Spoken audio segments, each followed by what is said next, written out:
Welcome to the Mind Out podcast, a raw and revealing journey into the minds of everyday people and extraordinary thinkers. I am your host, Ngalim Lidwine, and in this space, we peel back the layers through unscripted monologues, intimate guest interviews, and street-level conversations that explore mental health, relationships, personal growth, and the human experience. In today's episode, Echoes of Exile, we meet Akaba Eric, a young man whose journey from student to refugee is marked by resilience, activism, and emotional reckoning.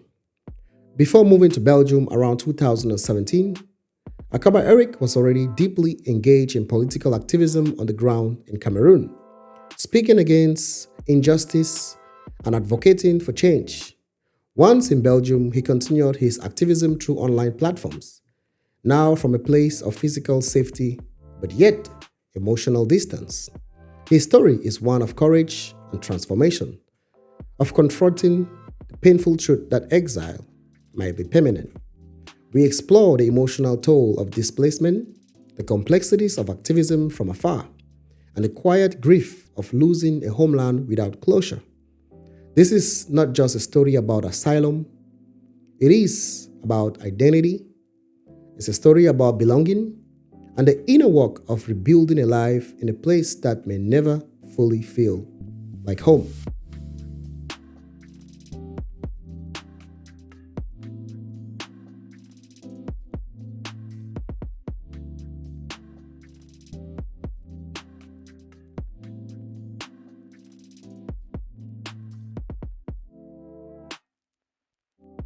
Once more, Akaba Eric, thank you very much for honoring my invitation to be on the Mind Out podcast today.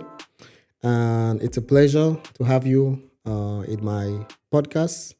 It's a pleasure to have you here today to come and share your experiences and talk to the viewers and the listeners about your experiences, about everything that we are going to talk about today. Once more, thank you very much.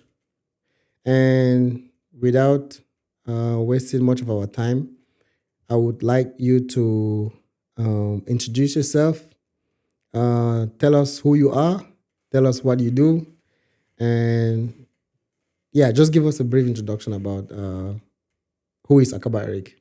Okay, thank you so much for giving me this opportunity to express myself, my past experience and who I am. Normally, my names are Akaba Eric Mout. I hail from the land of our birth, the land of Ambazonian. Yeah, the land of British Southern Cameroon, referred now to Ambazonian. Yes, I came to Belgium in 2017. I hail from Batibu, Bamenda. Yes, I'm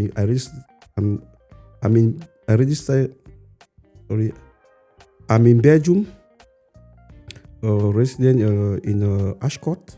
Okay. So that's the brief I can give. All right. So thank you very much. So let's just go straight to, I hope you're ready because I have a couple of questions here that I'm going to bombard you with. But of course, feel free to answer some of the questions that you can. And if there are any questions that you do not feel as to answer, of course, we can always pass. So to begin with, can you take us back to the moment you first arrived in Belgium? What were your hopes? What were your fears? And what were your dreams? Apparently, when I applied for a visa to study in Belgium, at first, my aims was to study and go back to Cameroon. But when I arrived in Belgium, and due to the political instability back home, and before I came in Belgium, I was one of the advocates. We had a protest in Cameroon 22nd of September 2017. I was still in Cameroon. In my village called Kwakwa. So I was one of the advocates, one of the leaders leading the protests at that moment. Yeah. And since then, because we were advocating for the change of government. Yeah, so you were advocating for change already in Cameroon. Yeah. And then, so when you moved to Belgium, so you moved in 2017, yes? Yeah. And before you moved to Belgium, what did you think about Belgium? Of course, because it kind of like sound, of course, you were an activist already, started doing activism, but then in the middle of activism, you moved to Belgium. Yeah. And then take us back. When you arrived in Belgium, when you landed in Belgium, what were your first thoughts? What did you think about Belgium? What struck you? What was the first, like, wow? When just the name Belgium, traveling to Belgium, as people always say, Europe is Europe. Yeah. I thought I came to Belgium, I thought I was in heaven. Oh, really? But when I realized it was not heaven. Okay. Things were difficult. Okay. You and I, we spent some time together because we came almost the same time. Yeah. I had to engage in church, like a Presbyterian church. Every Sunday I was going to Presbyterian church just to have a means to eat because it was not easy. Rent was not easy.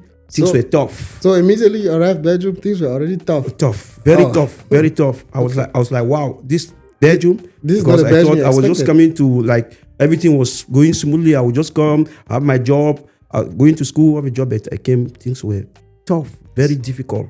So from day one already, it was rough. Yes, from day one. Yeah, I think I remember because you were one of the first people that I met when I came to Belgium, and you actually didn't have housing when you moved to Belgium. Yeah. And that was from day one. Day one. You didn't have where to stay. Where to stay. Yeah. So. And the funny part is that I had money in me.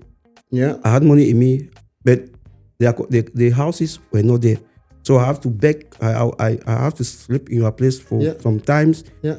Before moving to my own apartment. I remember for you particularly. Of course, I'm a witness because I remember that when you arrived to Belgium, you were immediately stranded. Yes, you didn't have where to live. Nobody. And I remember someone called me and then they said, there was this guy. His name is Eric. Please, can this guy stay with you? I'm like, I don't know the guy. And then I said, okay, but I also arrived and then I said, okay, yeah, he can come and stay with me. Yeah. So, did you expect this before you moved to Belgium? If somebody would have told you, even though you had money to pay your rent, you're gonna get there and then you're gonna find it difficult to get a place to rent? If somebody told you that this would happen? No. The impression we have about Europe, the impression African people have about Europe. Yeah. I know Europe was a semi-heaven. Okay. Yeah, I know Europe was a semi-heaven. Because back in Cameroon, I was okay. Yeah. Things were moving well.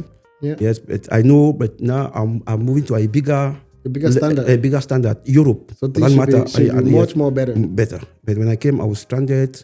Yeah. I was like, is this Belgium or am I confused? I was confused. Okay. So really things were difficult at the moment I arrived in Belgium. Okay. I think, and everybody can bear with me that the moment you arrive in Europe is not easy. I don't think maybe it's only me. Yeah. Yeah, many people can testify that. Okay. Maybe you want to put the mic closer to you. So, and now that you're saying this, so I would like to know what did your life look back? How did your life look like before political instability? Were you who was Akaba Eric before political instability? So now I'm taking you back to Cameroon. So let's say 2012, 2014, 2015. Who was Akaba Eric? How did your life look like? Yeah. Back then in Cameroon, I went to school. Yeah. I had my ordinary level. I went to PHS Kumba. Yeah. PHS Bisongobang. Yeah. CAS Bambili. So when I had my advanced level, I went to Hitmat Boya. Yeah. When the first batch in Hitmat Boya who had HND. Then back then in 2012, I lost my dad. Yeah. So things became difficult for some time. Financially, yes. No, not financially. So I have to step down for the others because I'm from a polygamous home. Yeah. So I need to step down the others to at least, because we have most of girls. Yeah. So I stepped down. So you had to give way for the others to be educated. Because my father was a farmer. Okay. So I have to take care of the farm, the cocoa farms, all the farms to take care, and then my siblings to continue. Then back then, I was struggling. My siblings, the other ones traveled to US, and the other ones also in US. Back in 2015, that's where I start. Okay, now it's not my own turn. I want to travel. Okay, so in 2015, you decided. Yes, I decided now. That you wanted to travel. Yes, because we have everything. Okay. When my father died, the farms, everything was still there. Yeah. So I succeeded to send my sibling to school. I stayed more than 4 years in the house without going to school. So in 2015, I decided, okay, this is my time. I want to travel.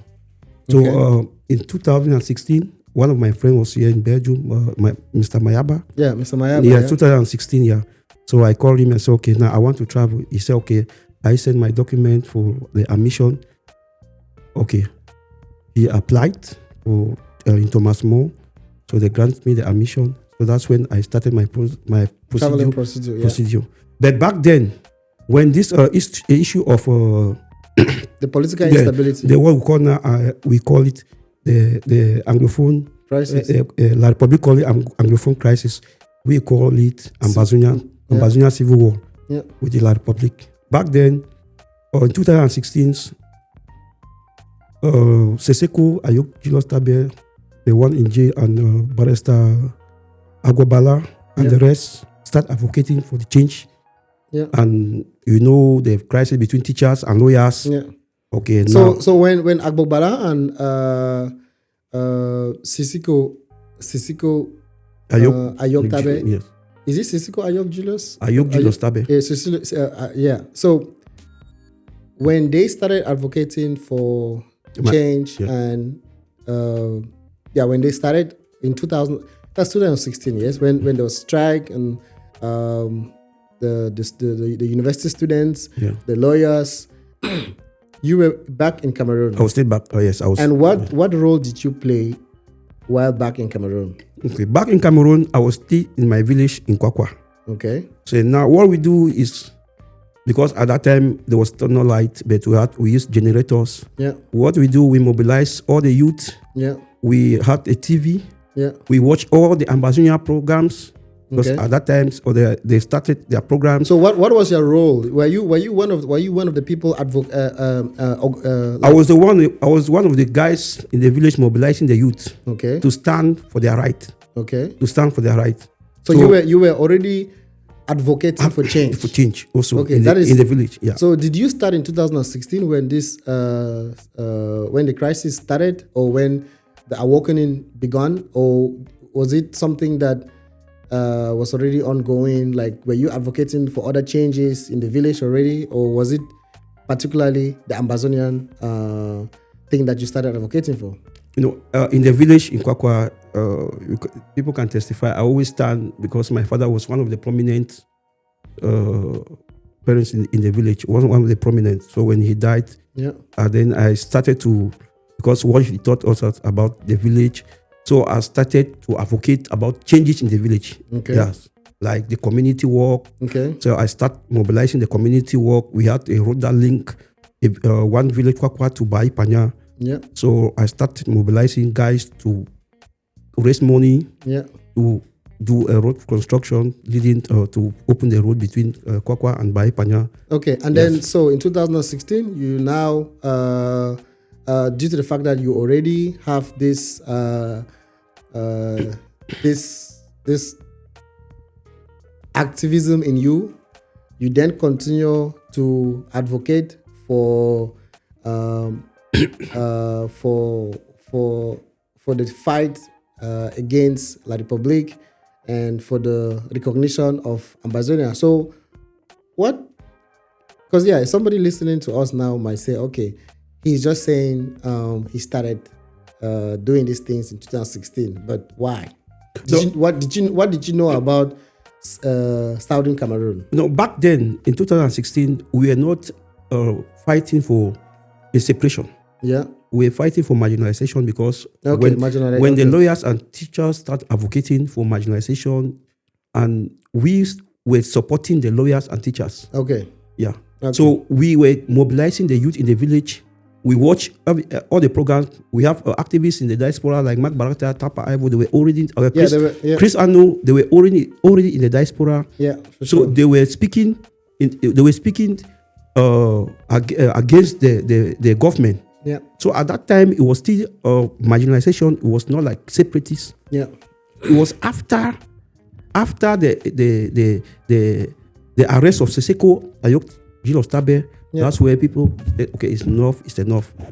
So, but back then in 2016, we are still talking of one Cameroon. Okay. We are still talking changes, marginalization. So that's where I started mobilizing the youth in the village. And then in 2017, when I got my visa in 2017, back I was still in Kwakwa. Okay. I got my visa, I was still in Kwakwa. And in that 2017, that's where Ayok Jilos Tabe and Pa Tasang, Wilfred in jail, Agobala got arrested. No. 2017, that's where they say, okay, they want to send a strong message to the regime in Yaoundé that there will be a protest and all Ambazonians in the community, everywhere you are, on that day, 22nd of September 2017, that's where we mobilized the youth. And if you watch the video, Kwakwa was one of the highest. It comes to the population that turned out on that day, on the 22nd of September. But I was behind. I was one doing everything because my visa was already in my hands. Okay. So yes, you were... Yes. So I was doing that with my visa. Yeah. And I always had it, this impression, the barbaric regime in Yaoundé, during the protest, they don't care, they shoot. Of course. Yeah, so I don't want that situation. Maybe you get a visa and then you get killed. Yes, yeah.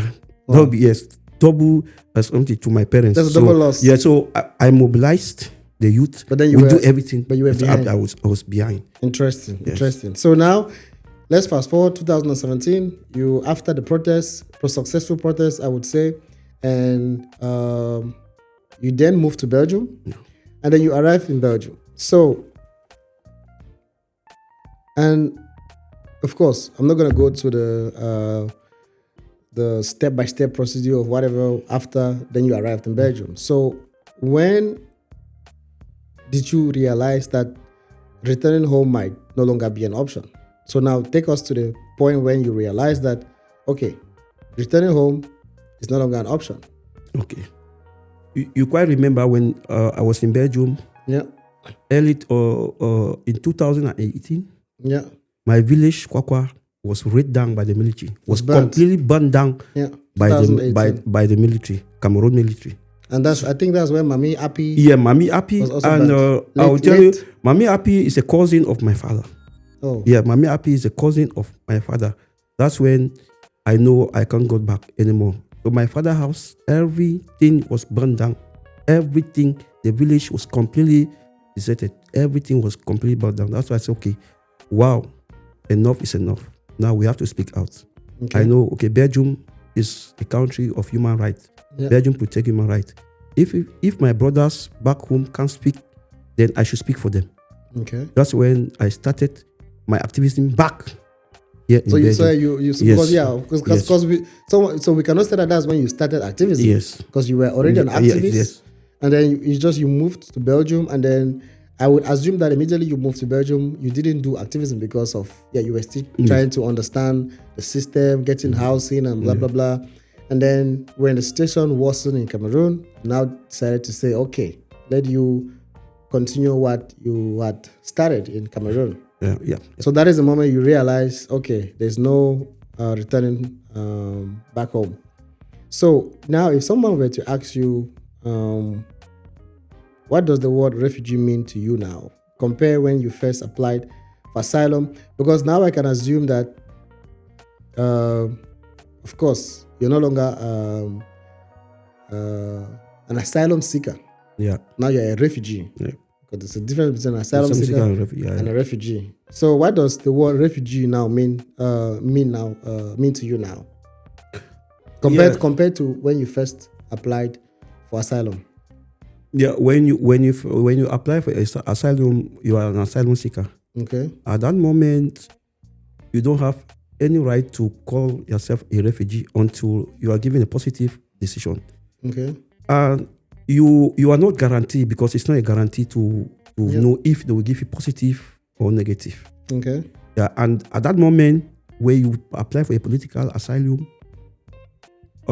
one thing for sure is to have your facts. If you have your fact and evidence, I think the Belgian government, they are not biased. Okay. They give you based on your facts, your evidence, and the risks. Yeah, when they realize this person has a maximum risk, they give you a refugee status. So now that you are a refugee, what does it mean to be a refugee? What does it truly mean to be a refugee? Because people just a refugee is someone who has been granted political asylum, someone who is now protected. But what does it actually mean? Yeah. Like in real life? It means to be now, a refugee. To me, I'm on exile. You're on exile. Yes, I'm on exile. Yeah, I'm on exile because I can't go back home. So okay. Now, what mean to me is home is home. You can make home everywhere. Okay. So I condition my mind. Belgium is my home, and home is home everywhere. But I have to speak the voice of. You still continue speaking. Speaking to the voice of the voiceless, because the government is still continuing to kill my people. Okay. Yes. Despite the fact that I'm on exile, I still have the obligation, the right to speak in the behalf of my people. Okay. Did you ever imagine that your student journey would turn into long asylum process? Because I assume that, of course, now we are speaking and it all sounds juicy, it all sounds nice, but it's a whole process. So did you ever imagine, let's say after the protests in 2017, so back then, Akaba Eric is protesting with a visa in his pocket. Of course, you're not thinking about that you're gonna, of course, you're gonna go to Belgium, but you still don't know that you're gonna go to Belgium, and then for some reason you're gonna apply for asylum. You're gonna be a refugee. You're gonna be an asylum seeker, and then eventually you're gonna be a refugee because you had a different category of a visa. You didn't leave Cameroon as a refugee or as an asylum seeker. Yeah. So you left Cameroon as a student. Yeah. So did you ever imagine that your student status or your student journey would turn into a long process? No, no. First thing first, because when I left Cameroon, at first we were advocating for change. Yeah. We are not advocating for separation on this. Yeah. But when the government turns the way around, start killing our people, that's where, we say enough is enough. Okay. But back then I was already in Belgium.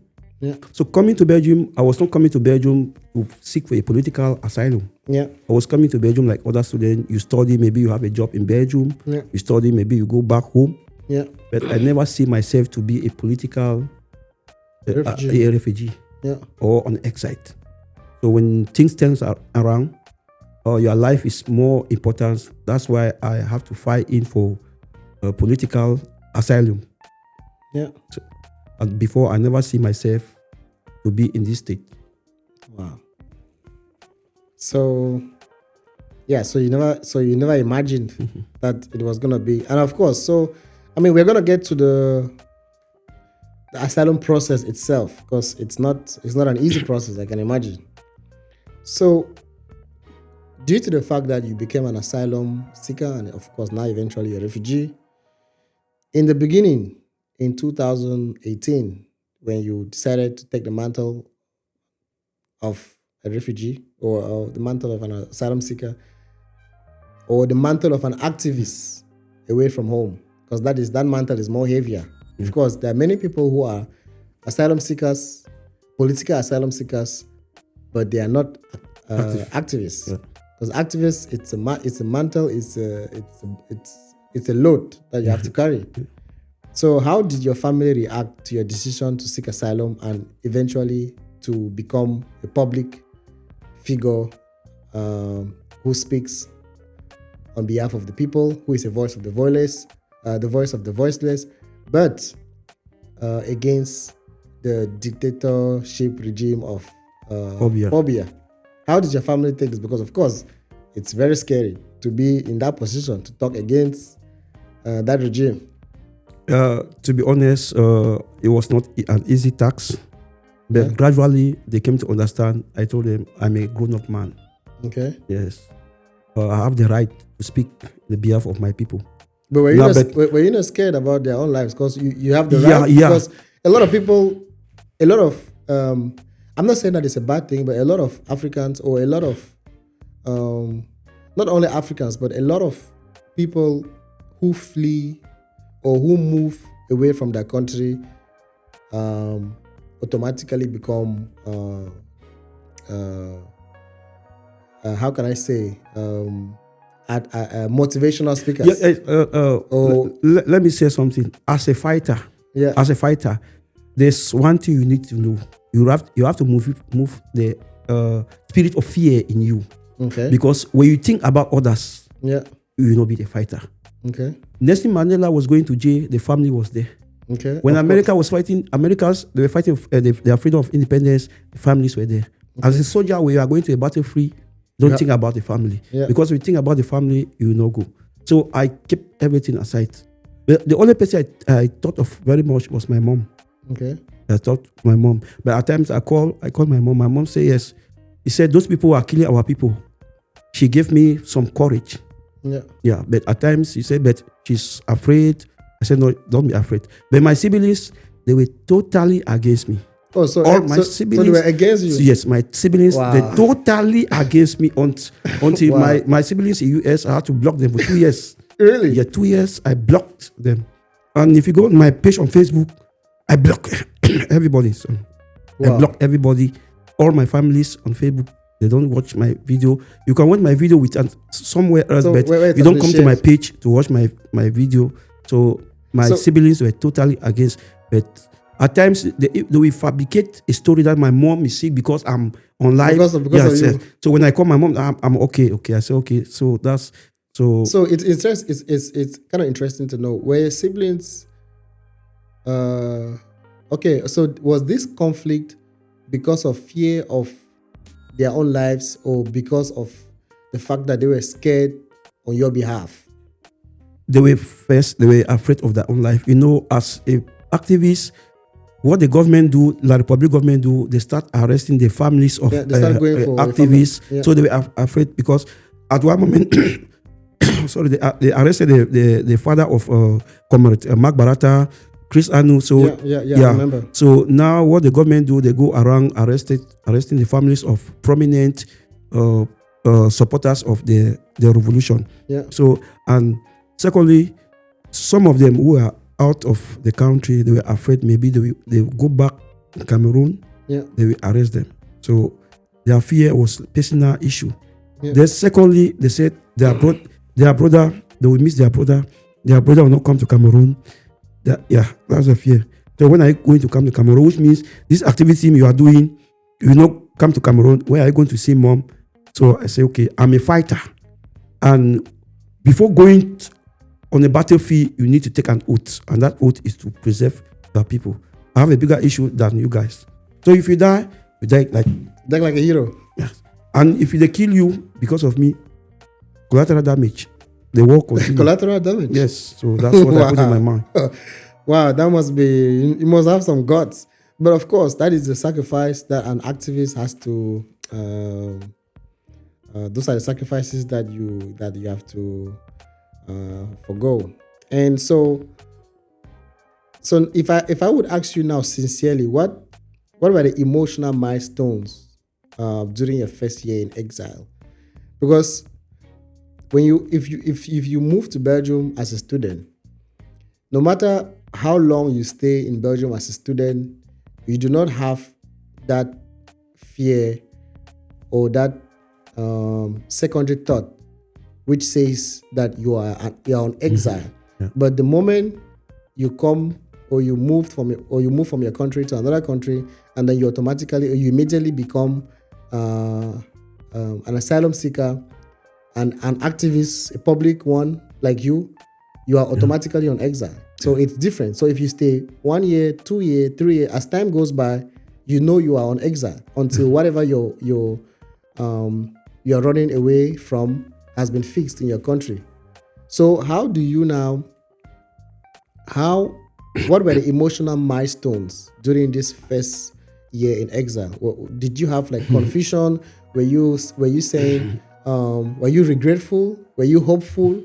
And did you have despair over your decision that you had taken to be an activist? Yeah, one of the things, emotional moment, like when I started the activism, a lot of my friends, they were scared of me. Okay. A lot. So I have to miss some of my friends. They don't come around me. They don't talk to me because I'm doing activism.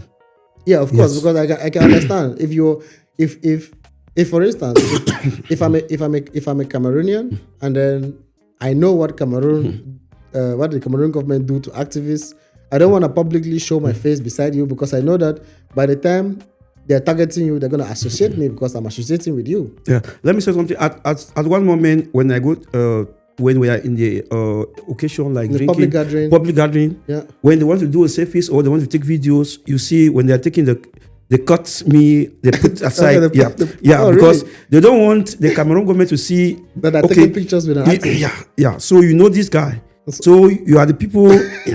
So that's what. Secondly, like in my school, Thomas More. I faced some challenges in school. Like we had a course, a group course. Yeah.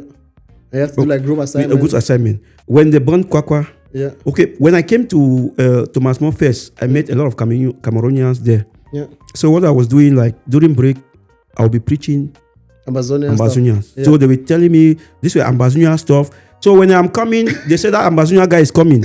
So anytime I'm coming, they said that guy is coming. Those who were for. At least they love to listen my message. They said that guy, that Ambazonian is coming. At one moment, one of the Cameroonians, they went and reported me to the school administration. Yes, a group assignment that I'm not concentrating. I talk with the Ambazonian. So the lecturer came into the class and asked me what is going on. So I had to tell the lecturer, they are killing my people back home. I said, what? Yeah. And Cameroonians were there, not only Cameroonians, Ambazonians. Because I call it Ambazonians by birth. They were there in the class.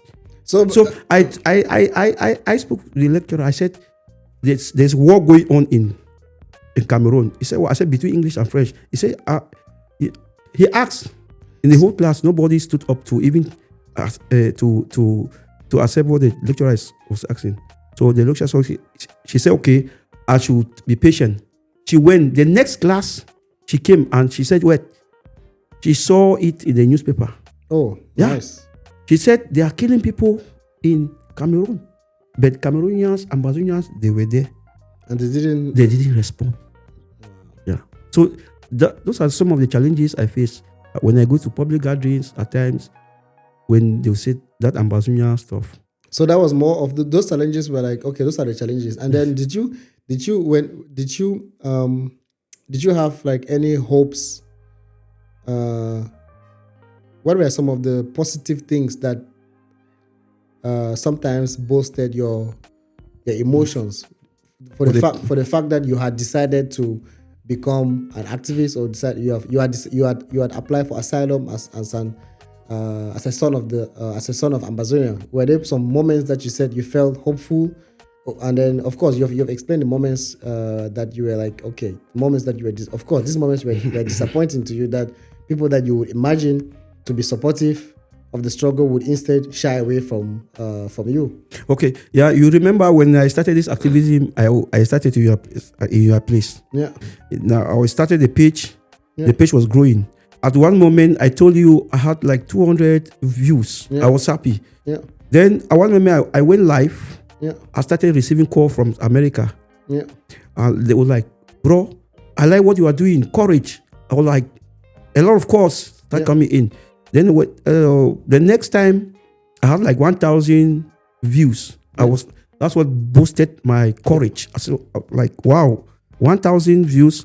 Then I started receiving calls from America. Then I will receive a call. Please, for your number, I want to add you in the group. Please, for your number. Then at one moment, I was added in the activist group. Activist, like, so I was recognized now like an activist, Ambazonian activist. Nice. In the group. Say, welcome, bro. We like your courage. We like what you are doing. So those are some of the things that boosted my courage. Yeah. And then on the asylum site, I was like, okay.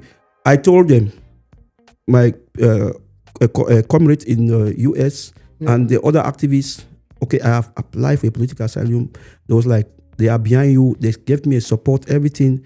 So those are some of the things that boosted my activism. Nice. So have you ever been contacted or threatened because of your online presence? A lot of threats are there on my Facebook. You go there, you see a lot of threats, even call, WhatsApp messages, a lot of threats. But I told her I'm a soldier. There's a saying: "This soldier die, soldier come." So if I die, I die for the struggle.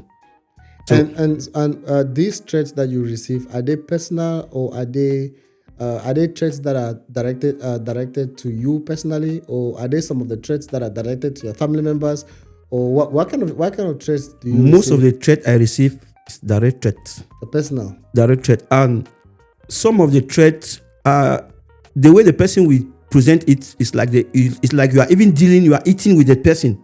Oh, because so the person will know go you personally. Personal. People who know you personal. They will go on your. Somebody will just create a fake profile. Yeah. They come on your page and threaten you, and I know your address. I know everything about in you. Belgium? Yes, I know everything about you. And I was like, wow. I said, Belgium is not Afghanistan. Belgium is not Iraq.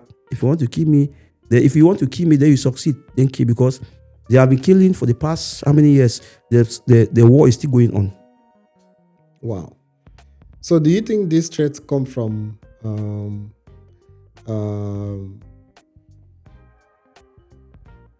black legs within the Ambazonia struggle, or you think these threats come from La Republic? I think the threat is coming from black leg within the Ambazonia struggle. Yes, black leg within the Ambazonia struggle. So and then at times, most of the La Republic who study English in our university, they will create a fake profile. They will name themselves Amba, which means like the names from Bamenda. They will put names from Bamenda. They will put names from Southwest. They will insult you, and they will attack you and insult you like they are one of you, of which they are not one of you. They are La Republic who can speak English and write English very well. They will come to your page and they will attack you. They will change your names to be name of Southwest, like Ayok, Tabe, or yeah. So they will start to threaten you and insult you. You would think it's like, this is my brother insulting me, but whereas it's those guys from La Republic. And Atanganji, we know about Atanganji. Atanganji has created militias who are about sabotaging the struggle. Okay. Yes, sabotaging the struggle. So they will come to your page, insult you, like this thing will not work. I'm from Bamenda. You people are destabilizing our economy and this and that. This thing will not work. We cannot separate. So, but whereas they are not real Ambazonians, but most of the times there are a lot of black leg who are Ambazonians.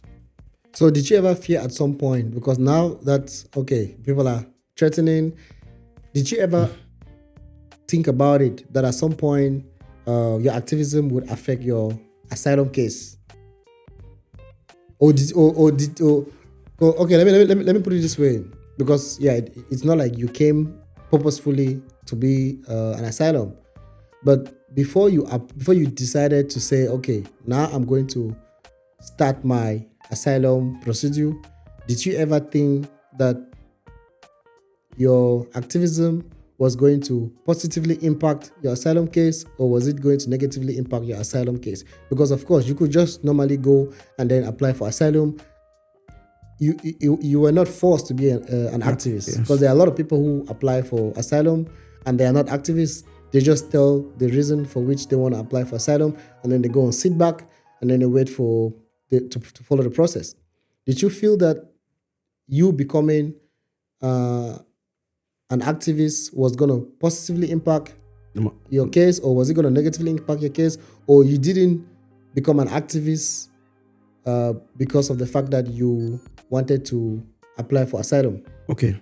Yeah. You remember before applying for the political asylum first, my village, because I study, well, my village was red down. The whole village was burned down, and my parents, my mother, at that moment, they were in the forest. Everybody in Kwakwa, they run to the forest. Yeah. First, my life was at risk.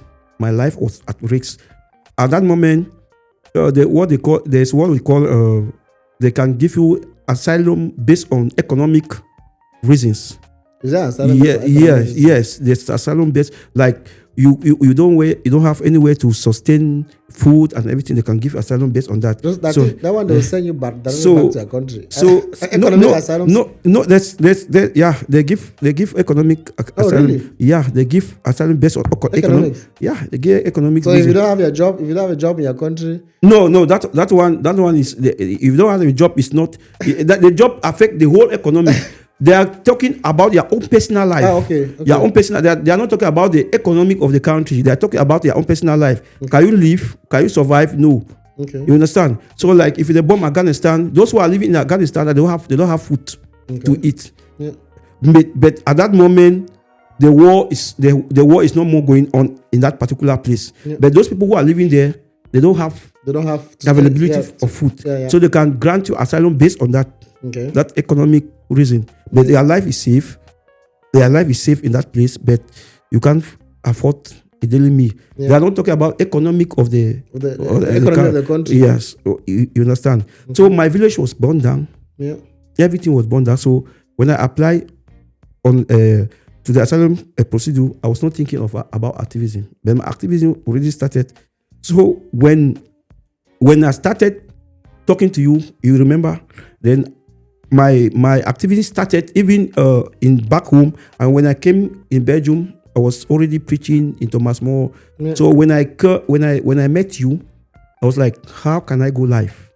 Yeah, I remember. Yes. I remember the first time you came, and then you said you wanted to go live. But then you wanted to go live via a page. Yes. I think we created a page called Pigeon News. Yeah, so you wanted to be reporting on Pigeon. Because I think there was a time that there was internet blackout. Good. So that's where I started. Yeah. I was not it was not purposely because of asylum. Yeah, because I remember when you started. I quite remember because when you started doing Amazonian stuff, you had not yet applied. Yes. Asylum. But you started because you were still a student. Good. I was still a student. And you were doing activism already. Well, I was still a student in my local petite room here, still doing the activism before applying for the political asylum. So I was not thinking of activism with post my asylum procedure. Yeah. So now that you're talking about this your activism, do you feel your activism gives you purpose, or do you feel like it's a burden? Is it something that gives you purpose? Do you think you're born to do activism, or do you think it's a mantle, a burden that you have to carry because of your people? Yes, I think I owe my people. Okay, yes. So you are not a born activist. Yes. It's just it's your responsibility. Yes. I feel like I have to speak. Yeah. Because I'm in a safer place to speak. Okay. Yeah, yes, I'm in a safer place to speak, so I have to speak in the behalf of my people. Okay. And I'm happy when I'm talking to my people. I'm telling the world to see they need to stop the war going on in Amazonian. Yeah. So I'm happy doing that. Nice. And have you found solidarity with your activism with activists with other activists in exile? Have you found how has the relationship been like with other activists that are also on exile? So like, are there other activists in Belgium? Because I think I spoke to another prominent activist, Nzale Clovis. Yeah. and of course you know him. So how is it like? What is the relationship like with other activists that are also in exile that have more or less the same story like yours? Or is it a lonely road? Is it like anybody doing their own thing, having their own message to their own people? How is it like with other activists? I can assure you that all the activists in Amazonians, we have a strong bond. Okay. We have a strong cordial relationship between the activists. Yeah. You quite remember we held an activist conference here in Belgium, in my place. We held an activist conference. So we have a group, Mark Barata, Tampang Ivol, all the other activists, they are there in the group. And there's in Belgium, we have Afro Eugene. Yeah. You know Afro Eugene? Yeah. He's also an activist. Zale Clovis is also activist. All of us, we are in the group. Okay. And there are some messages, if you want to pass out there first, you come to the group. You have to first consult. Yes, consult. Yeah. But you have the right to speak. Okay. But there are sensitive issues like taking a decision. You are an activist, you cannot just say, okay, I have decided that a ghost town to be on this day. Yeah. No. You talk to all the activists, and then we have people who we call it leaders. Yeah. They will come, then we activists, we propagate the message. We are the messengers. Activists, we are just the messenger. Yeah. We don't command any forces on the ground. No, we encourage Ambazonians to support the revolution, contribute to foster the revolution, but we don't have militias. Activists don't have any militias on ground zero. So you guys don't control. We don't control any militias. So for instance, I cannot contact you. For instance, just imagine that I was like someone like Issa Choroma now, who presumably won the elections in Cameroon. I cannot contact an activist like you and say, okay, now I need a group of armed boys to do one or two things. So you guys don't have the power to do that. At first, we don't cross international boundary. We are fighting for self-defense. No, I mean, someone might come to hire your... Now, if you need something like that, activists can direct you. I can call you. There are a lot of people who have been arrested or blacklisted. They contact us because the fighters, they knew us. So they came to us. We send them to this person. We talk to me as a fighter. A lot of them don't even know the leaders. A lot of them, they speak to the activists. Yeah. Then we send them to the right direction. So that's what they do. So when we are live, most of the fighters, they follow us live. Now when they have an issue, they will call us, bro, I need this and this. How should I do? Okay, I'll say now I will give you a contact or I will link you guys up. But we activists, our main aim is to spread the message, to encourage the people. Yeah. So let's move to the section. I titled this section "Love, Identity, and Acceptance." So, what was the hardest part of accepting that you may never return home to what is called now Ambazonia? Because of course, it used to be Cameroon when you left, and now it became Ambazonia. And of course, many years ago, it has always been Southern Cameroons. Yeah. So, what is the hardest part of accepting that for now you're not returning back home? Yeah. And of course, a lot of people might know you as Akaba Eric, Akaba Amba, the activist, and for them, they might make all the jokes. They might call you Akaba, the Amba guy, and they will go back to their home country. But you come from a place that was your home. You still have family home. So what is it like when you go back and you sit down, just you and yourself, and then you close your eyes, you nod your head down, and you're like, I'm never going back to Kwakwa. You are never going to see Kwakwa again. I'm not saying never, but for now, you are not going back to Kwakwa. So what is the hardest part, accepting that truth? To be honest, I've never thought of that. Okay. Yes, what I knew is I always console myself. I'm a soldier. Yeah. I'm a fighter. I'm on the battlefield. Anytime, anything can happen. Yeah, that's what.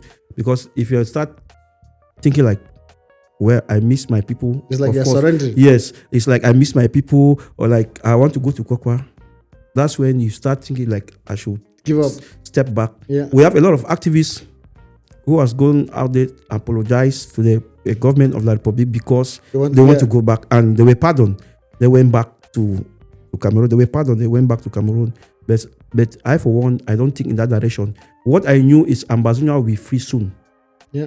Sooner or later, Ambazonia will be free. So you're optimistic? Yes. Ambazonia will be free.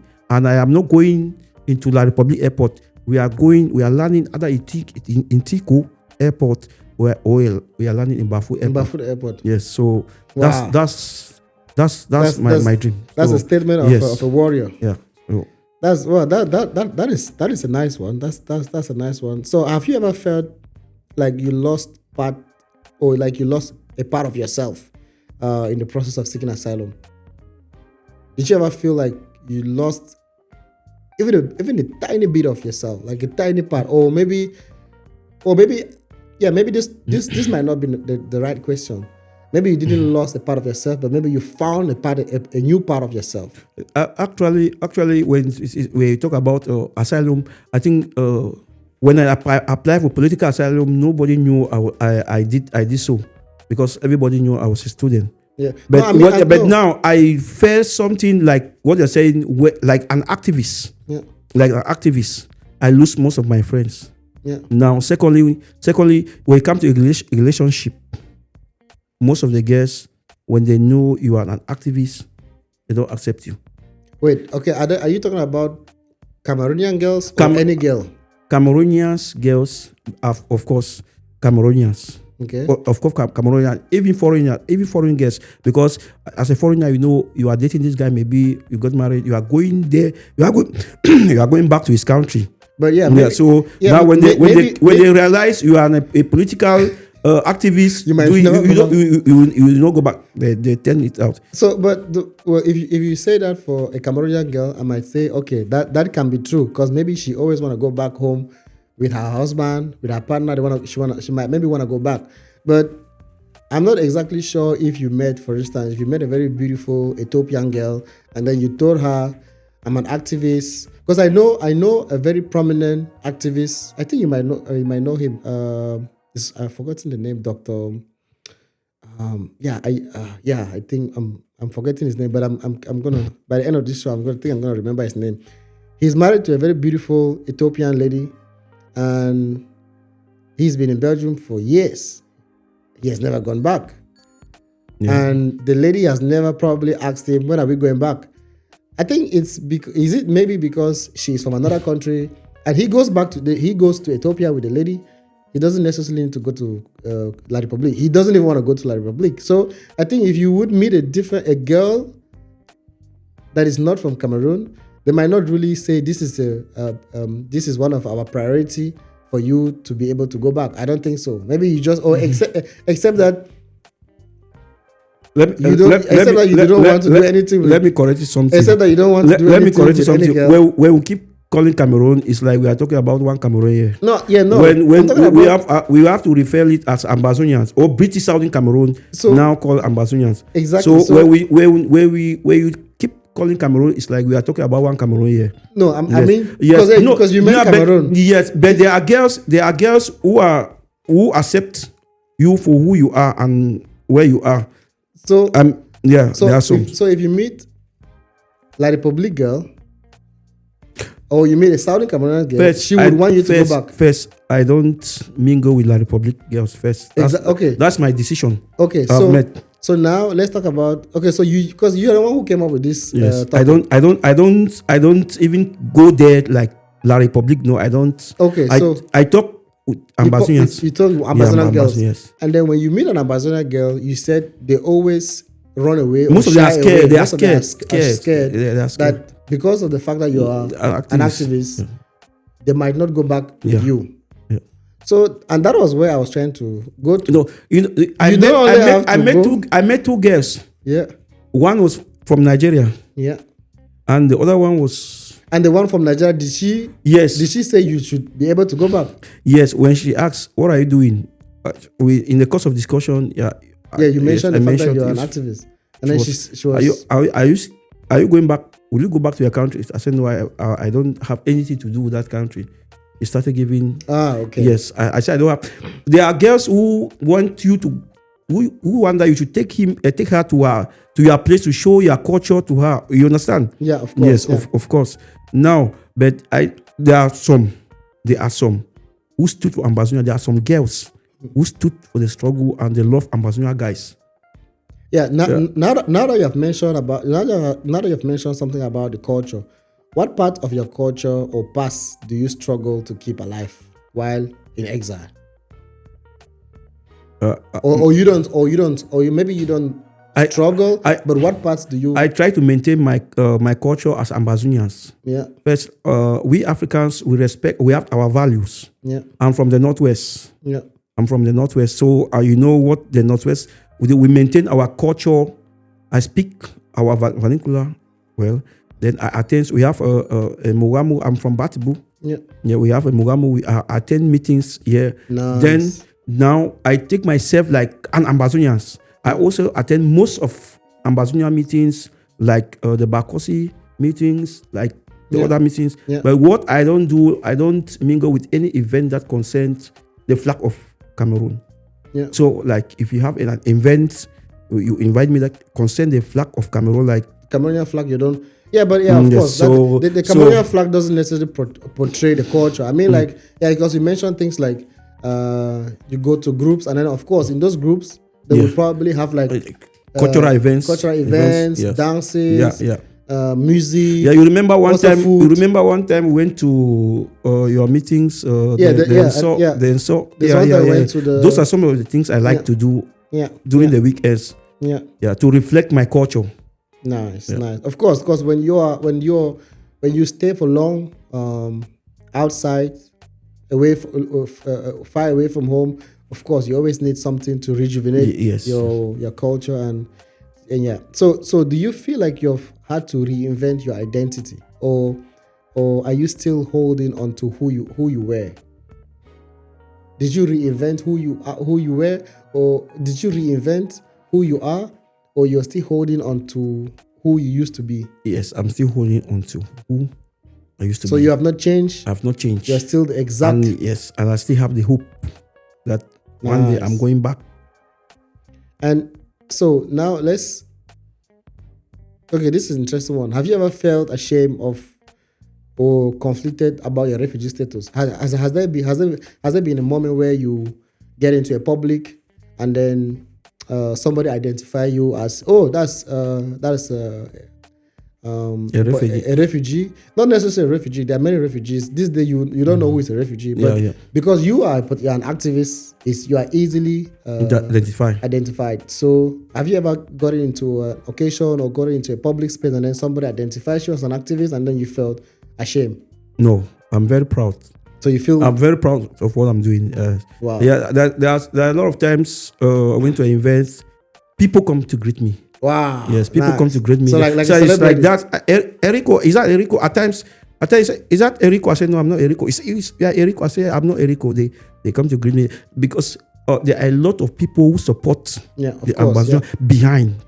Of course, when you are moving, that's when you understand that a lot of people who support this movement behind, but they are not obliged to show their face outside, but they support. Yeah. So I'm proud. What I'm doing, I'm proud of it. It's not a crime.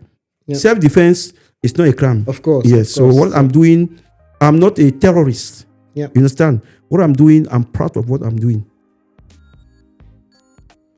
So now that you are in Belgium, how do you navigate the tension between survival and self-expression? Because you're no longer in La République. Yeah. So now how do you navigate between surviving in Belgium and then expressing yourself or expressing the wrong governance or the bad governance or the suppression of the La République government onto your people? How do you navigate this tension? I work on my programs. Yeah, I work on my program because I know you have a show. Yeah, you have yes. I have a Facebook page called Clear the Space. Yeah. Everybody know Clear the Space. Yeah. So I work on programs. Mostly during the weekends, that's when I always carry my shows. Then during the week, then you go to work. I walk to work. Then weekends, at times when I'm coming back, when I see something which is not good, I need to just speak it out. Then you go live. Yes, I just go live, short video, express my mind, then I'm off. But for some moment now, I've not been going live because my device had a problem. Yeah. So I always do, but short video, write up. Yeah. Nice. And so, if someone were to ask you that what does healing look like when the wound is political and when the wound is political, personal, and still ongoing, how does healing look like? The war? The wound. Okay. It's a political wound. Yeah. So what La République has done to your nation, your people, it's a political wound. So how does healing look like for you? What is? I don't think there's anything like healing because the pain La République had inflicted in my people, the genocide is still going on. I don't think there's a moment that the wound will heal. So if you say that there's a moment that there's no moment that the wound will heal. So that means the war is never gonna stop until Ambazonia got their freedom. Yeah, so that's one. So my question is how long? How does it look like? How is the healing? Will the healing be negotiation? How does it look like? Is it negotiation? Is it round table? Is it giving you what you're asking for? How does it look like? The issue is there's after war. Yeah. There's peace. Okay. There's negotiation. Okay. Yes, and during war, negotiations are still going on. As we are speaking now, negotiations are going on. Yeah. I just heard a rumor. This young guy, Ngongo, went to Konenge to release to talk with Seseko, Jilos Ayoktabe. And the war is still going on, but we need a round table conference. That's what we are advocating for. We need a round table conference with equal partner. Okay.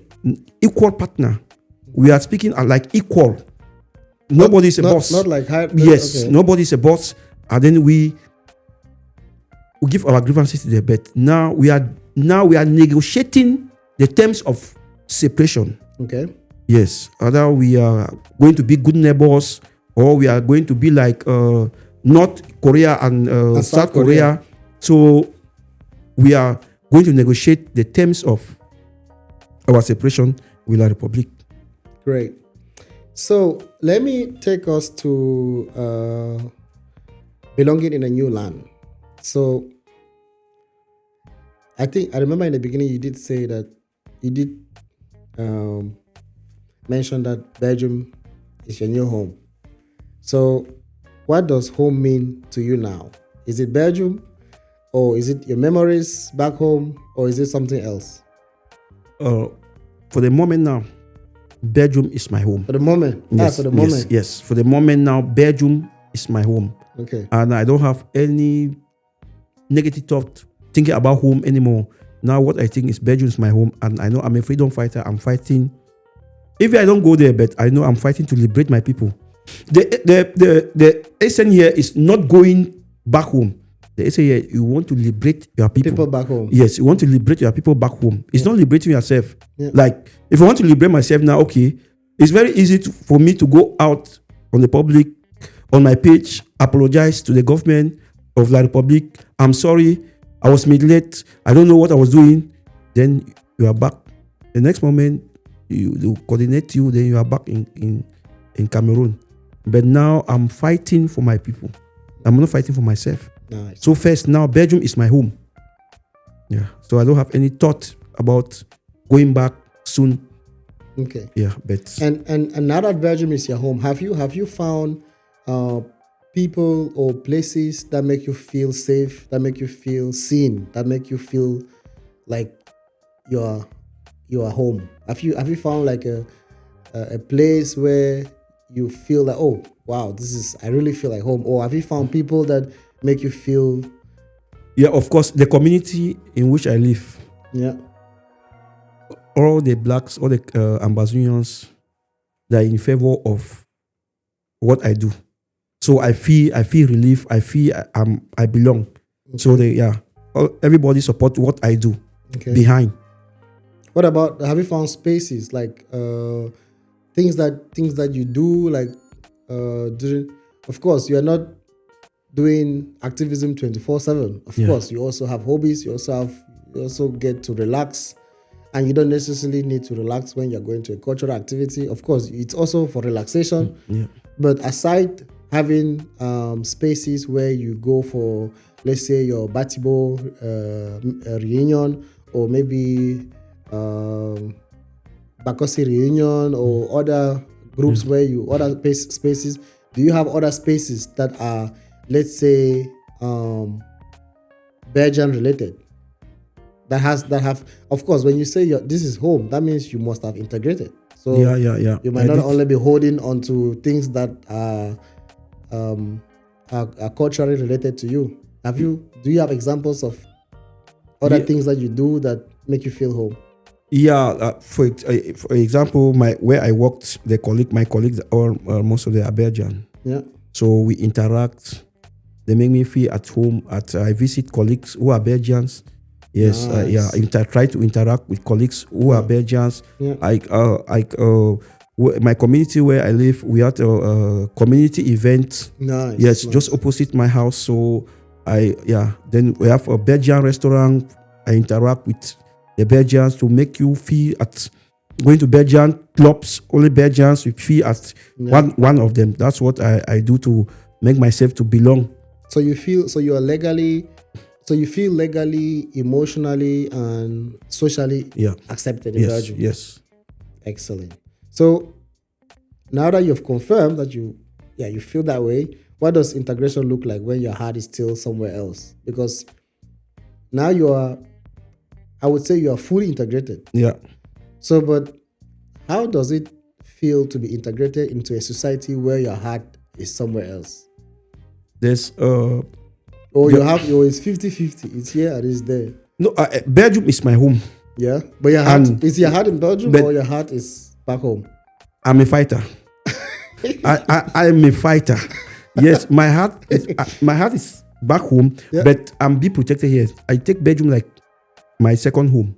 Okay. My first home is Belgium is my second home. Okay. And I'm happy being here. Okay. Fighting to liberate my people. Okay. Yeah. So when you read history, most of fighters who are out there, they have protection. Now here I'm here because Belgium protects me and I belong in Belgium fighting to liberate my people. So you're kind of living in limbo. So you're neither there nor here. Are you in between? There's one thing for sure. When Ambazonians will get independence, I will not pack my things to go and live in Ambazonia. That was going to be another question. So there's nothing like going back. No, I'm fighting to liberate my people, but home is home. Yeah. But Belgium is my home. Nice. Yeah. So now let's go to, since Belgium is your home, do you feel like while you are in Belgium, do you feel like the society allows you to thrive or just to survive? Because there's a difference between the society accepting you and then allowing you as an immigrant, because that's another topic that I have in my podcast. Do you think that the Belgian society or the Belgian system, the Belgian society and the system are two different things? Yeah. You might go and smile with Belgian, you talk together, you laugh together, but then when you get into an office, that is now the system. But then the society is different. Do you think that the Belgian system allows you to thrive or just to survive? Do you think, what I mean by thrive, do you think that they allow you to be who you want to be? So what do you think? I believe Belgium allow you to be who you are. Be who you want to be. Who you will be. Because even though I'm not there for now, but I've seen a lot. Okay. Yeah. So I think Belgium allow you to do what you want to do and who you want to be. The problem is you have to fight for it. Okay. Yeah. So you accept the fact that Belgium allows you. Yes. The system allows you to thrive. Yes. Yeah. So there is no systematic glass ceiling. There's no systematic something. If you fight for it, you get it. Nice. So that means But what do you mean by you have to fight for it? Because I mean, okay. First. Okay. For example, you are from I call it Cameroon or Ambazonian. Okay, you have degree there. Yeah. So if you come here, that you are degree, first thing you have to study the language. Okay. Integration. And if you want to have a good quality job, there are a grade of language you have to study. Yeah. So if you come without your degree, you don't study the language, now you apply the refusal. Don't say Belgium is biased because of course a lot of people say that. First is part of their culture, their language first. You have to integrate their language first. Even though there are some exceptions. Some people might come and then they can get a very good job without studying the language. We have nurses here who are blacks. We have doctors here who are blacks. We have military here who are blacks. So I can't say Belgium is bad, but if you fight for it, Yeah, I think I am with you with that one. If you go for it, then you're gonna get it. Yeah. So let's talk about surviving, stability, dreams, and defense. So now you've spoke about how you came to Belgium, how you became an asylum seeker, the reason for which you became an asylum seeker, and of course, eventually now, I'm talking to you today, you are now a refugee. You are now a recognized refugee. So how did you survive during the long wait of asylum? Financially, mentally, and spiritually? Because a lot of people listening to this podcast might have just heard the sweet part when you started, and now when you're a refugee. But within the years, it was not. I think the journey was not an easy journey. Okay, to be honest, the journey. So financially, mentally, especially financially and mentally. Yes. I think the journey was not an easy journey. Because all the things, most of the things we do, you knew it. You quite remember when my house rent. I was not working. I didn't have money to pay house rent. They had to send 2 million francs from. You had to send some money from Cameroon. It was 2 million francs from Cameroon. Yeah. For me to pay my accommodation. I had the others. Yeah. And at that moment my document got expired. Yeah. So they had to send that money to you. Yeah. Yeah, you receive that money. That was part of the journey. It was not easy. And then when I applied for the political asylum in Belgium, after 4 months, yeah, they will give you an orange card. That orange card permits you to start working. Yeah. When I start working, I worked like 6 months. The COVID-19 stuff came. Yeah. Yeah. This COVID-19 stuff came. Everything. I stopped work. Then I had to apply for unemployment stuff.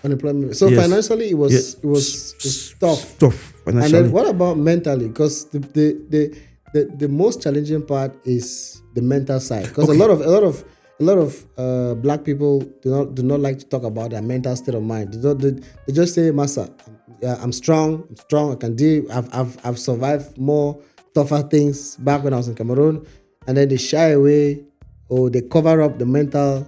It's not mentally easy.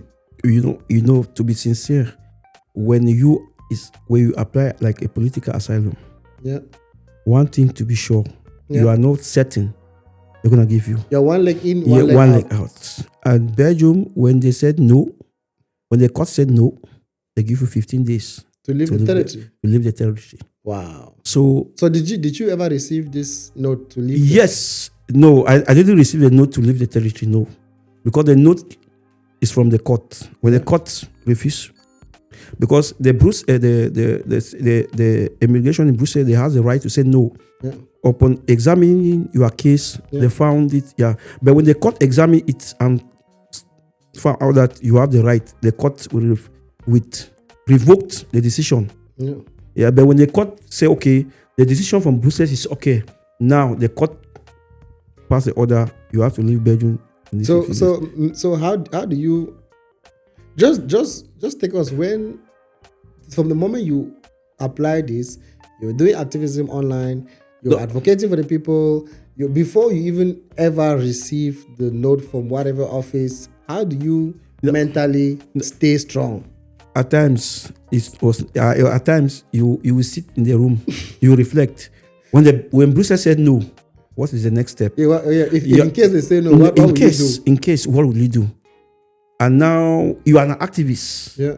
You go back, they will take you back. At time you say, okay. At time you say, okay, now. Because what at time you say, okay, now Belgium have started deporting all the activists. That's what it said. So now, my life was not only about refusing me, the public disgrace. Yeah, of course. The public disgrace to the Ambazonian revolution in general. So I was reflecting two things: my own personal life and because when I'm going back there, I'm not going back to Cameroon just like a normal Eric, person. Yes, you go as an activist. As a person. Now I'm going. Yes, I'm not going to even start. I'm going to Konenge. Yeah, of course. To Konenge direct. I'm because going. You were causing havoc. Good. Because they are the government of the Republic. They have tagged us as terrorists. So I think there was one time that your name was one of those wanted people. Yeah, wanted people. Yes, most of the time they publish the list. Our names are there like wanted people. We are terrorists. So now you are thinking of if the Brussels say no, the government say no, go back to Cameroon. Now you are not going back like to go and start, because going back to start with my people is better because at least you have something to even start. But going back now, you are going to Konenge. Yeah. You are going to Konenge to meet Seseko Ayokta Etabe, or they will even kill you. Yeah, of course. Yes, they can kill you. So it was not an easy task, bro. It was not easy. At times you sit, you'll be eating and you'll be eating like the food is not going into your stomach because immediately you just think like, if these people say no, your mind change, everything change. So as an asylum seeker, it's not easy. It's not an easy process. It's not an easy process. Wow. Because you cannot know the mind of the human being. You can have all the facts, everything, evidence. The person who is there determine your fate. Yeah, that's right. The person who is there determine your fate. So at times we say, some people say pray to God. But when you pray to God, you have to have your facts, evidence, of course, and everything. Of course. So, yeah. Wow. And did you ever put your dreams on hold, like your education, your career, or relationship, or have you put anything on hold, or have you ever had to put anything on hold because of your activism or because of the fact that you were on an asylum procedure? Yeah. When I left Cameroon, I was in a strong relationship. You know, yeah. So we promised to, when I come here, like you come back, then we did something here. When I started doing activism, everything shattered. So the lady with whom you had a relationship, said my life will be in danger. So I said, okay, now you have to choose. She said I have to choose two things. Either I stop the activism or the relationship. So I have to choose. I said, okay, I stop you. So you stop the lady and then you continue with activism? Yes. Even here in Belgium, I had a relationship. Yeah. I was in a serious relationship here in Belgium. When she realized I was an activist, we did it for some time where she realized I was an activist. She started advocating. Either you stop the activism or the relationship stop. I say you made me as an activist, so you're gonna stop. The relationship gonna stop. So there are a lot of issues I put on hold. Even my educational system, education, I put everything on hold because of the activism. Yeah. So because as a fighter, as a soldier, there are a lot of things to put behind. Of course. Yeah. So now, what does stability mean to you? And do you feel you've achieved some level of stability? Yeah, of course. The Eric of 2017 is not the same Eric today. Okay. Yeah, because first, in Belgium, I'm stable. Okay. Yeah, and then my mindset is stable. So now I have a lot of time to speak to the people with a good mindset. Yeah, first thing is the mindset, and now I'm stable, my job and everything, I'm okay. Nice. Have you ever felt guilty for building a life? Because now you just mentioned the fact that you are stable. So do you feel guilty of building a life while others back home are still struggling? No. Okay. No. Remember, I said I'm a soldier. Okay. Soldier also have life. They have family. Of course. They have family. Because you have also forgot a lot of things. Yes, I forgot a lot of things. And just the fact that I put my face out there to speak in the behalf of my people. There are a lot of people who have the opportunity, but they can't speak. They don't do that. Yeah. Yes, because it's better. I'm in Belgium, I'm okay. Yeah, but just the fact that I can't go back to my country because I'm speaking in behalf of my people. I stand like a one-man soldier. Yeah. I think I also sacrifice my own to my community and to my people. Nice. Well, that's a good one. And this one is especially at this crucial times when we all thought that the La République du Cameroon was going to have a new president, but unfortunately, what happened was not surprising. How do you stay motivated when the future feels uncertain? Because now, I would have, as someone who follows politics, I would have said, had it been that there was change in La République du Cameroon, they might, or there would have been some hope for us Ambazonians, or for the people of Ambazonia. But now that things are the way they are, how do you, as an activist, as an Ambazonian, stay motivated when the future now feels more uncertain?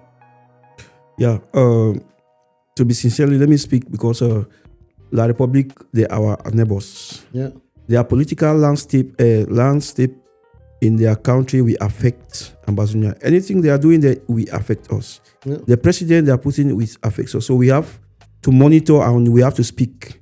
What is going on in La République du Cameroon? Issa Churuma went to Bamenda. Yeah.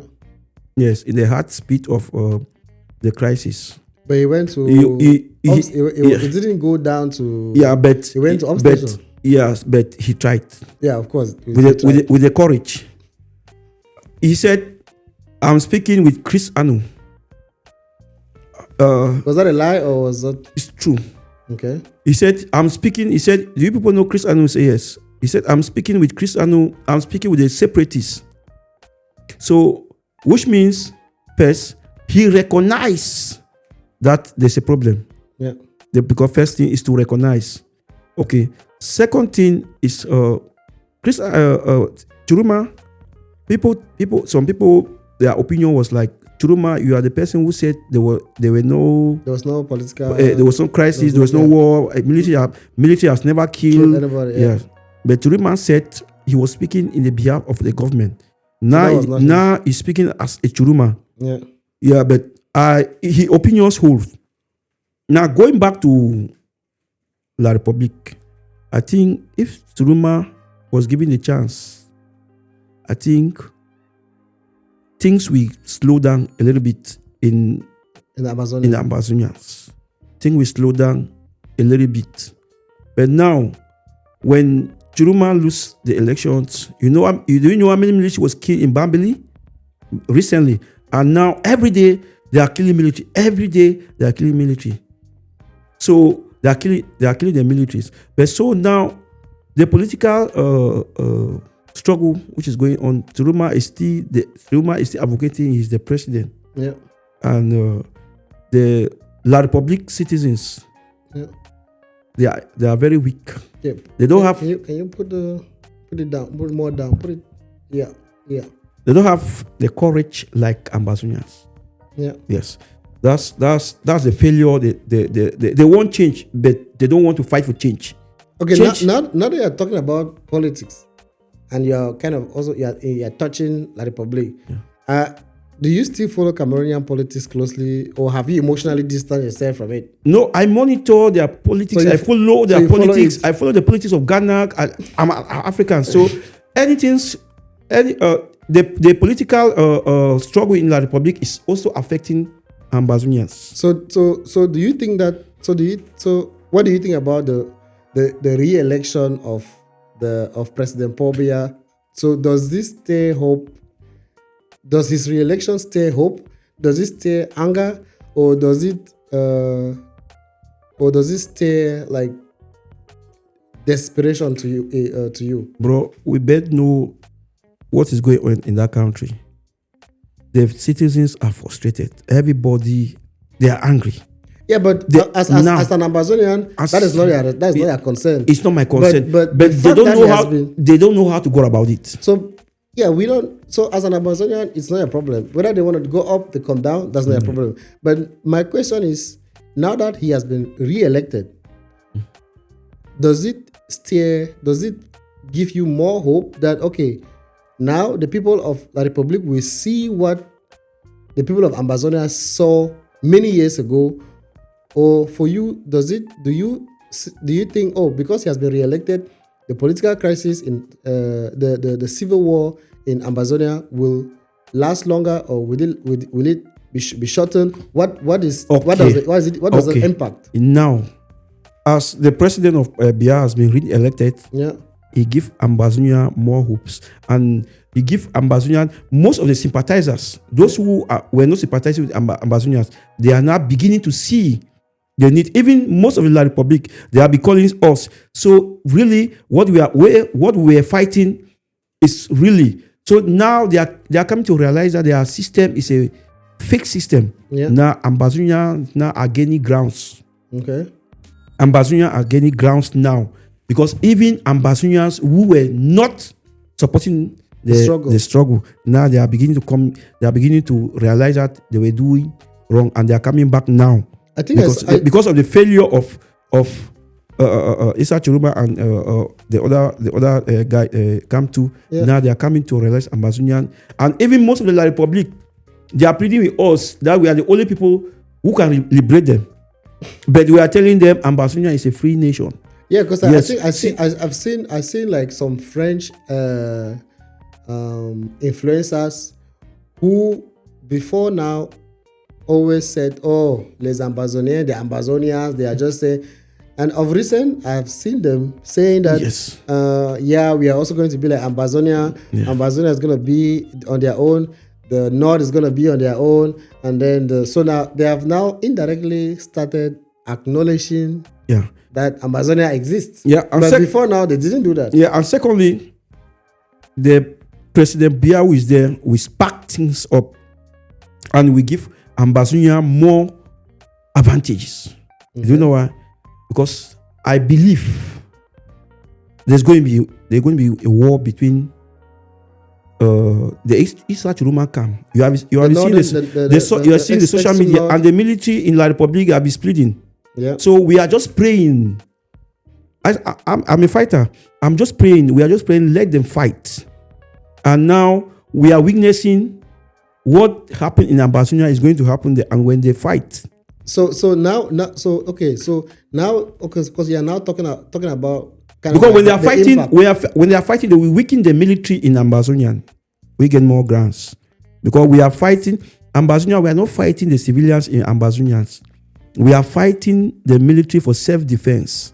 And so when they are fighting in La Republic, they're going to concentrate in their political struggle. Okay. In A2D. While Ambazonians, they are gaining grounds. So Issa Chiroma, who is one of the... He said president-elect. Yeah, he's the said president-elect. One of the opposition leader. So he has fled the country after contesting the elections result. What does his exile mean to you personally or politically? Yeah, to be a leader. Because do you think the fact that he has fled, do you think it will spark the people from the north to go on a political move or on a movement? The fact that he fled, he is now in the better position to speak. Okay. Yes, because you cannot fight the enemy in the enemy camp. But some people normally say if you have to fight, you have to come down. No. When you are giving message, he's fighting. He messages means a lot. But now he know the Cameroon government holds the militias. Okay. They're going to arrest him, and you cannot fight in the prison. Of course. Yes, you cannot fight in the prison. It's when you are out, they hear your voice. So when you take yourself on exile, and then you have a protection. That's where you can speak. That's why, and you have backings. Now, what Issa Chiroma is doing, he's going to have a lot of international backings. Okay, now, let's. So these are speculations. So let's. It's not speculation because no country has congratulated Biya. Of course, we know how the Western world behaves. Yes, yeah. They will behave as if they are in support of the population, but then later on they will. We know. Yeah. So now, what do you wish the re-elected president would do about the Anglophone crisis and the broader humanitarian challenges? Because the reason why I'm asking this question is because let's assume that everything that you said doesn't come to pass. That means the re-elected president will continue serving the people, even though we know it's someone behind that is doing whatever. So let's just assume that Issa Chiroma, he tried to do whatever, because we all know how the international community does with things that are related to Africa. They would act as if they want to help, but they are actually not helping. So let's assume that Issa Chiroma has failed. I'm not saying he has failed, because it's still early to say what is going on. Let's assume that, okay, we are now 1 year past elections, and Issa Chiroma, I don't know, maybe he has given up, or he's in exile. He's in exile. He has tried his best. It has not worked. What do you wish, or what do you wish that the re-elected president, President Paul Biya, or whoever is acting as President Paul Biya, would do about the Anglophone or the ongoing Anglophone war and the broader humanitarian challenges that the people are suffering? First thing is to ceasefire. Okay. And you should stop the genocide. Okay. In Ambazonia. Let us go to a negotiation table, a round table conference on negotiation on the terms of our separation. Okay. We go peacefully, we negotiate on the terms of our separation. That's what I wish. Okay. And I think if you know, there's greater challenges they are facing. It's not even Issa Chiroma. It's the Ambazonia War of Independence. Yeah. Those are the greatest challenges they are facing now. Because to me, I would kind of assume what is going on in Cameroon or in La République du Cameroon as a political manifesto or as a political sabotage. It could be that they are running all these things just to confuse people. Okay. Yeah. Of course. Yeah, let me say something here. I've always been saying separation, but or maybe somebody will ask why only separation, not there's not another options. Now, if La République knows, let the call for referendum. Okay. Referendum, let the people of Ambazonia decide. Okay, so let me say something. If they call for referendum, that means you all know who is going to be the one to declare the result of the referendum. The electoral body of Cameroon, Elekam will be the one to take care of that referendum. Elekam will be the one to conduct the referendum. Let me tell you. Let me tell you something. The referendum of now is not the referendum of before. But everything is documented. Now, first, the referendum is for Ambazonians. If the referendum was to be held in Ambazonia, which electoral body do you think is going to conduct that referendum? International body comes in. But no, not Elekam. Elekam always says that they have international bodies that come from. This issue, we are talking about two separate countries. We are talking about two separate people. We are not talking about La République. But La République has the right to put their Elekam to do what they want to do. But now we are talking about our terms. Okay. Now, Ambazonians, what do you want? They are asking Ambazonians, what do you want? Because like the La République government, they always say the majority of Ambazonians, they don't want separation. Yeah. Right? Yeah. That we are terrorists. Okay, now, let the come to a roundtable conference, the call for referendum, let the people of Ambazonia decide, okay, Are we going to be one Cameroon? Do you want two-state federation? Do you want separation? Now, the people decide. If the people decide federation or separation, they will go or separate. But when the majority of the people decide two-state federation, my opinion, because I'm a fighter, I don't decide for the whole of Ambazonian. So now that you mention the international community or the international bodies, do you feel like the international community has failed Cameroon, especially in addressing either post-election violence and the systematic issues that have been going on in Cameroon, but most especially, do you think the international body has failed Ambazonia? Because, of course, the Ambazonian war, the genocide has been going on for so many years, but the international body always act like they want to help, but then they will do big talks. You have some small conferences here and there, but then they don't actually take like measure actions. Do you think the international body could also be part of the people we should be blaming? What I would say, to be honest, the international body, they are trying their best. I would not say it. They have sent a lot of letters, and freedom is not taken in a plate of gold. But we know how the international body. We know how they act. We know how they act when it concerns to other countries. Yes. First, the international body, we talk about the West and America and the rest. Yeah. Now, coming back to Africa unions failed, not even international bodies, because the pressure the international body has been giving Bia. If Africa body was like international body like the West. But when we talk about the international bodies, now, during the war, Africa Union is also part of it. During war, we as Ambazonians, what have we done? Let's forget about the international body. What have we done? What we as Ambazonians, what have we done? They are killing our people every day. Some Ambazonians, they are calling that nothing. And then you expect the international body to come and just take it and give to you. America fought even Belgium. Of course. So they were not waiting for international body to intervene. International body comes when there's heat, when there's fire. Of course, but now, yes, more than 1 million people have been displaced in Amazonia. Now, when some of Ambazonians who call themselves elite, what are the parliamentarians doing in La Republic? Ambazonians, they are representing in the parliament. What are they showing to international body? That's one Cameroon. So there are a lot of things we as Ambazonians still need to do before calling for international intervention. We as Ambazonians. But they have been sending a lot of pressures, letters to Bia, because even Tigbonagi, they have been sending a lot of letters to Bia. They are giving deaf ears. But we are telling Bia, there's a day that will come. What we need, Ambazonians to rally. We need more Ambazonians to come in and support the movement. Everything will end. La Republique is a sham government. The economic is... We have crumbled the economic. Yes, we have crumbled the economic. So, talking about the re-elections, international body, the European Union, they send a strong message to La Republique. They send a strong message. They are trying their best. But now we ourselves, what are we doing?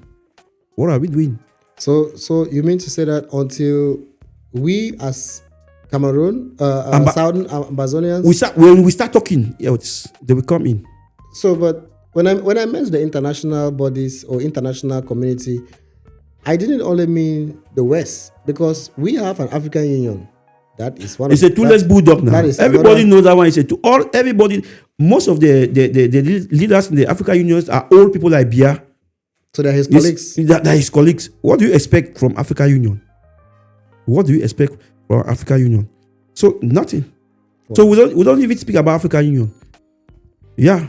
So we as Amazonians, we need to fight. We need to take it. So what would justice and reconciliation look like for Cameroon? So when I mean by justice and reconciliation, I mean justice and reconciliation to Ambazonia, to the people of Ambazonia, to the ones that are gone, to the ones that are still there.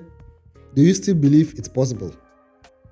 justice of the people who are the one in prison, or what do you mean by justice? I mean justice and reconciliation for the loved ones, for the people in prison, of course. Yeah. For the ones that are still there suffering, for the ones, a lot of Cameroonians, so many Ambazonians are on exile. They are in exile in La Republique, because a lot of Ambazonians have displaced themselves. You have a lot of IDPs that are around, and of course, people like you that are on exile. What do you think? What would justice and reconciliation look like? Is it possible or is not possible? The only justice and the reconciliation is freedom. Freedom for independence. Freedom to free the people of Ambazonia, or to free the Ambazonian land? To free the people and the people land, Ambazonians. To free Ambazonians. To free not the people. To free Ambazonians. But of course, we still have Ambazonians that are in their prisons. They have the people. Free when independence will release the prisoners, right? Before independence, negotiations are going on, which means the prisoner has been released. Then you Ambazonian freedom. Freedom is to get in our land. So, and do you think this is possible? Very possible. Very, very possible. Wow. Very, very possible. All right. So, well, I think I have a few more questions before we call it the end. So this is about growth now and a reflection. So it has been an interesting talk, very long talk. So now I would like to know, upon everything that you've said, your experiences, what has this journey taught you about resilience, about hope, and about sacrifice? What has the entire journey from the moment you left Kwakwa, from the moment you started your activism, you moved to Belgium, you inquired the difficulties, cultural changes, cultural differences, struggles, different language, fighting for your people away from homeland, with all the threats, with everything that you've gone through. What has this journey taught you about resilience, about hope, and about sacrifice? Yeah, the journey has I learned a lot when a lot of challenges. I faced a lot of challenges, but I think when it comes to the aspect of activism and fighting for my people, I think resilience is the best. You keep resisting the enemy. Okay. Yes. So we as Ambazonians should not give up. We keep resisting. Then the other aspect about sacrifice. Sacrifice. Yeah, you need to sacrifice a lot of things. A lot of things. You sacrifice a lot. Yes, yeah, a lot. You know, you're going to face threats, everything, but those are your own sacrifice you are giving to protect your nation. So a lot. Your spouse, your relationship. At times, even work. Yes, at times, even work, you lose concentration during work, because at times when I'm working ahead, one fighter has been killed. You're mentally not. Yes, okay. Yes. I'm disturbed. Yeah. Yes, but yeah. So there are a lot of things you go through. Yeah. If you could speak to your younger self, the student who first arrived in Belgium some time ago, what would you tell yourself, or what is the advice that you're going to give yourself? Yes, I want to congratulate myself for who I am today. Yeah. Just the courage I had to speak in the behalf of my people. I'm very proud of myself today. Okay. Because when I'm doing it, I'm happy doing it. Because I have a lot of support, courage. So I'm proud of who I am today. So, do you still dream of returning home one day, or have you made peace with your new reality? Because you have a new home now, your new home is Belgium. But inside of you, do you still dream, or do you still dream that one day you're going to go back home? I dream to see the land of Ambazonia one day. Okay. That's a good one. And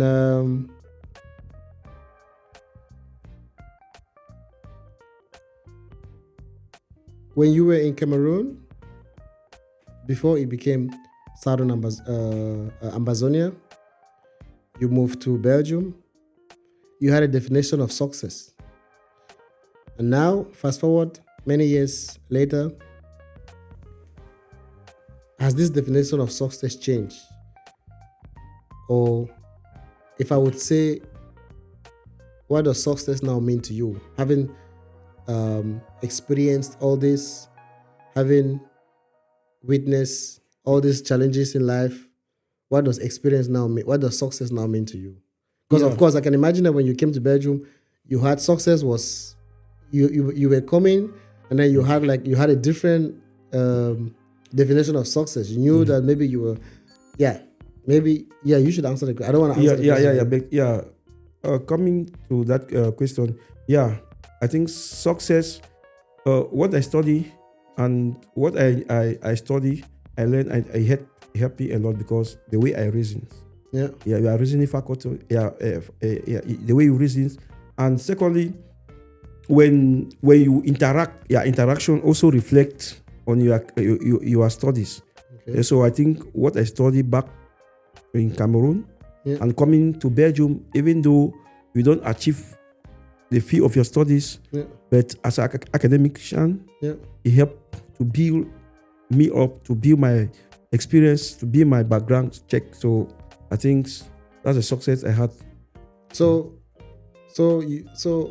that is academically, but now personally, because of course success can be measured academically or through success can be measured through academic achievements, through life experiences, through other things. That's why I said the academic success helped to build my social interaction, everything. Okay. So because of you had this success, help you because of course you are successful in your activism because of the fact that you have that background. So of course, okay. So that is so. To answer my question now, how do you now define success? I define success is like the ability to progress in life. Okay, so if you of course.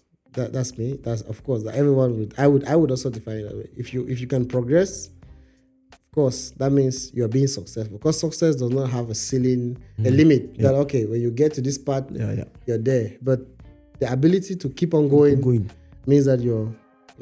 I mean, that's a really nice. That's a really nice definition. So one or two more questions before we go. What message would you share with someone listening to us now, and someone who is still on the asylum process? Because of course it's the same process that you went to. Someone who is still waiting, and someone who is still hoping, and is afraid. Is like you said, you're one leg in, one leg out. What will your message to that person be? Okay. My advice I'll give to all the asylum seekers, especially those from Amazonian. Because I know most of my brothers and sisters, they want Belgium government to help protect them for the ongoing genocide in Amazonians. One thing for sure, I want to tell you guys, the Belgian government is fully aware that there's war going on in Amazonian. There's war going on in Amazonian, but first, you have to present maximum risks that you involve yourself. It's not like a global risk. Don't take yourself like, okay, the burn Kwakwa, yes, Kwakwa is deserted. No. How does it affect you personally? Take it personally. Don't take global. How are you personally impacted? Yes. How is your life at risk? Yes. Your personal life. Okay. Don't even put your family. Don't say my mother. They came and killed my mother. They killed my father. How does it affect you personally? So are they looking for you, or they were looking for your mother? If they were looking for you personally, that's your personal risk. So you have to present facts that affect you personally. So don't globalize facts. That's my advice I will give to them, because Belgian government, they have a documentation, everything that is going on. They know. So if you want to speak, give facts that affect you personally. And they like proof. Okay. Yes, they love proof. Don't say, okay, on this day, the military come, they did. Do you have proof? At least there's no, and don't fake proof. Yes, they don't like, because any proof you fake, when they discover your asylum procedure ends there. So don't fake proof. Okay. So that's what I advise my brothers and sisters who are or who are already in the process. Okay, and one last thing, as a political asylum or as a political activist, I always like to give the opportunity for the activists to say one or two words for the closing remarks.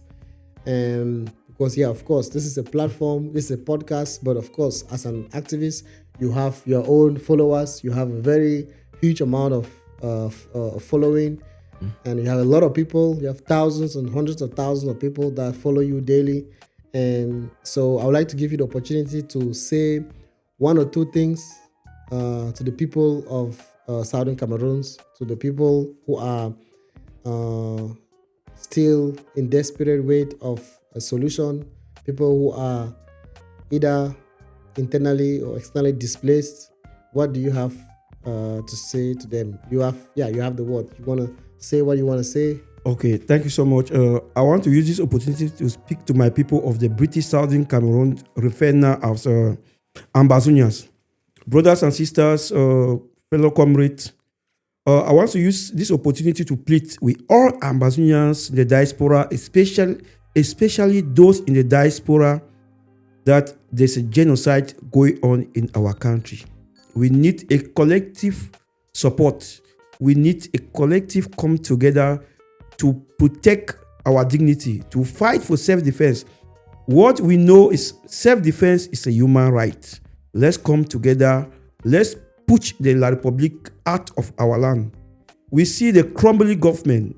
Now, the people are be pleading with us to come and support them, because they know we Ambazonians, we are courageous enough. They admire us now. This is the time, because the government of Yaoundé is crumbling.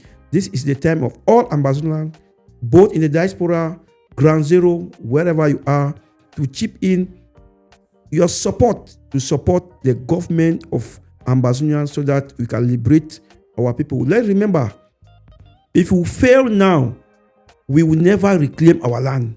So we started the fight. Let's continue fighting till we regain what we want. Thank you guys so much. Thank you very much. That was a very, very deep one, and very, very passionate message, and I can relate. And with that, we come to the end of our podcast, Echoes of Exile. And if you are still not subscribed to our YouTube channel, Facebook, please do subscribe so that you don't miss interesting topics like this. And Akaba Eric, thank you very much for coming to my podcast. Thank you for honoring my invitation.